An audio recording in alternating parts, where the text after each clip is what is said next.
Bueno, continuamos aquí en este programa, emisión especial de verano de este 2017, con diferentes entrevistados. En esta oportunidad nos acompaña la fonoaudióloga Carla Díaz. Veníamos manteniendo una conversación previa, muy interesante por cierto. Hablamos de los niños que tienen problemas en el habla, cómo solucionar este tipo de, con un profesional, por supuesto, desde temprana edad.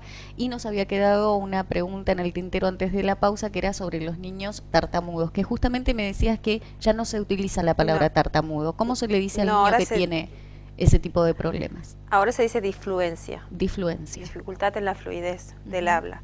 Sí, ahora con el tema del tratamiento de la disfluencia, hay varios métodos que se utilizan.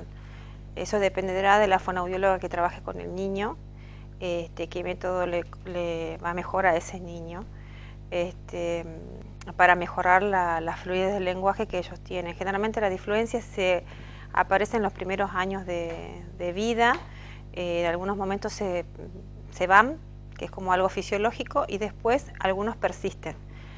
Entonces tiene que ver mucho el tema de la respiración, la coordinación para hablar, la del armado de frases, y después hay un tratamiento. El tratamiento específico es trabajar sobre la relajación de la articulación y en base a eso dar pautas al niño para que no exista ese bloqueo, ya sea al comienzo, en el medio o quizás al final de la palabra o de una frase muchas veces. ¿Es común o no, no sé si has conocido casos de niños que han tenido un problema en el habla, difluencia, ¿verdad? Desde pequeños, pero a medida que han ido creciendo y ya llegando a la etapa de la adolescencia, ya no lo tienen más, sin haber hecho tratamientos previos, o sea, o por lo menos no han tenido una continuidad con una fonoaudióloga en el tiempo que los ayude con eso y sin embargo no tienen más ese problema, ¿sí? Hoy son adultos y tampoco lo tienen. ¿Esto sucede muy a menudo? ¿Es común que pase? No es muy común. Ajá. El chico que comenzó en un primer momento de su etapa de su vida con una disfluencia y que quizás haya hecho algún tratamiento, adquirió alguna pauta de que la fonoaudióloga Técnica. técnica que haya utilizado y la supo utilizar bien, y con el tiempo, además depende también la madurez psíquica de ese niño, de esa persona, que a medida que va pasando el tiempo, quizás algunos hacen tratamiento psicológico y otros que no, se los deriva, pero generalmente son muy pocos que a determinada pasa de una etapa a otra, la disfluencia desaparece. Ujú. Tiene que ver con la personalidad. Sí, sí tiene que ver mucho con eso, tiene que ver mucho con la fonoaudióloga que lo trató en un primer momento, que dio Dio en el famoso clavo. sí, Dio en y el le clavo. dio quizás la oportunidad a ese niño, a ese después adulto, de trabajar ese bloqueo, ya sea al comienzo o en el medio o en el final de la palabra, poder utilizarla y que no llegue a tener esa dificultad en el habla. Pero generalmente son muy pocos. A veces la disfluencia persiste, pero persiste con el tiempo, se hace cada vez peor si no se llega a tratar. Ajá. Puede empeorar, es Sí, puede progresiva. empeorar, el chico comienza a utilizar muletillas, ya sea dentro de la frase, o sino también movimientos de las manos, de la cabeza, gestos, y eso es muy difícil sacarlo porque se llega a formar un hábito. Entonces nosotros desde la parte de fonoaudiología hacemos la derivación a psicología, hacemos tratamiento específico para la disfluencia, y a la vez se tiene que trabajar sobre esas muletillas y esos gestos que están adicionados al problema del habla, que generalmente la persona la utiliza como diciendo, cree la persona o el niño, es que si yo muevo la cabeza, no hago el bloqueo.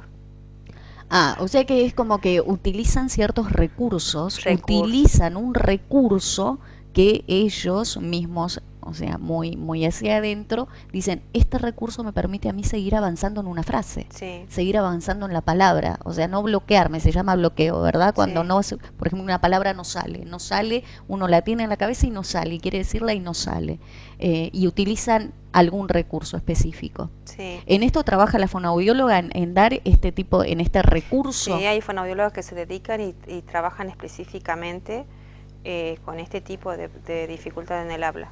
Se dedican específicamente a la disfluencia. Aquí en Gallegos hay. Sí, ¿sí? hay terapeutas que sí trabajan específicamente con esa Hay dificultad. muchas especialidades, hay muchas fonoaudiólogas que ya tienen especialidades en gallegos. ¿Se cuenta en Río Gallegos con muchas fonoaudiólogas? Sí, eso es bueno porque hay muchas fonoaudiólogas licenciadas en fonoaudiología que se dedican específicamente algunas a difluencia, que es muy bueno el trabajo que hacen. Después hay otras profesionales que trabajan con el tema de la deglución específicamente. Ajá. Y otras que trabajamos con la parte de la neurolingüística o con pacientes que son neurológicos en sí, ya sea que presentan síndromes o enfermedades autoinmunes como ser la esclerosis, que es muy importante ahora trabajarlos. Realmente el campo de la fonología avanzó mucho, o sea, en muchas cosas.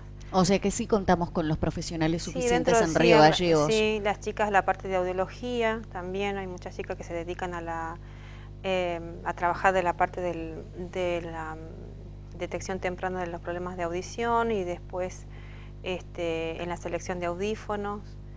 Hay muchos profesionales que se dedican a eso.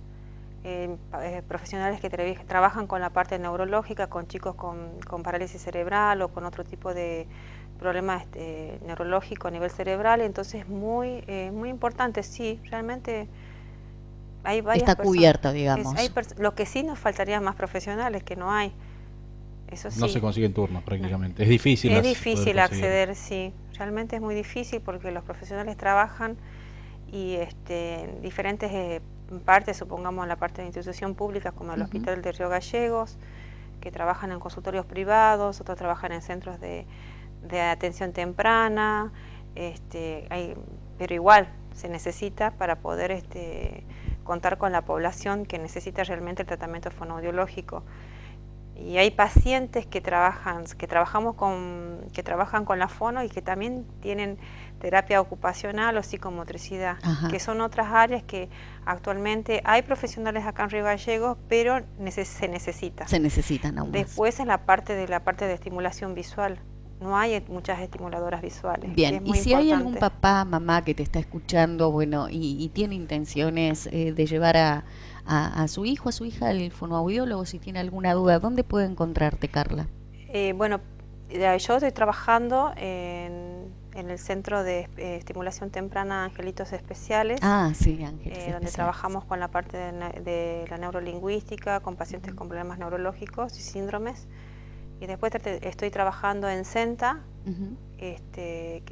donde trabajamos una serie de profesionales con psicopedagogía. Son varios. Somos varios. Y bueno, en la parte privada estoy trabajando en un consultorio privado en la calle Rivadavia. Bien, perfecto. Bueno, Carla, un enorme gusto haber compartido esta charla con vos. Bueno, muchísimas gracias.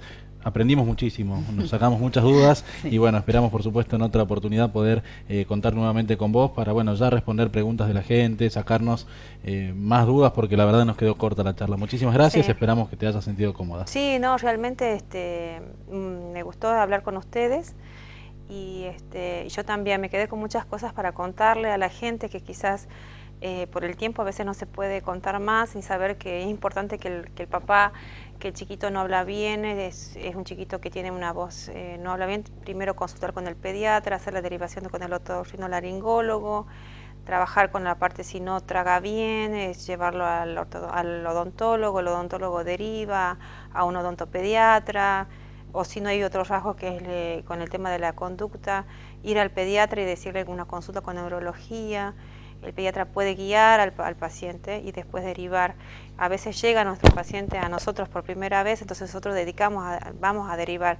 Pero en sí el papá primero tiene que ir a hablar con el pediatra. Lo principal en esto y la base y el puntapié es la atención que le brinda el papá o la mamá al nene para darse cuenta desde un primer momento que algo está pasando. Sí. Es eso, prestar atención. Muchísimas gracias, Carla. Gracias. Bueno, Lorena, de esta manera terminamos una nueva emisión. Muchísimas gracias, un gusto haber compartido con vos. Muchísimas gracias, Javier. Muchísimas gracias a todos y sí, nos volveremos a encontrar en la próxima emisión. Será hasta la próxima. Muchísimas gracias a todos.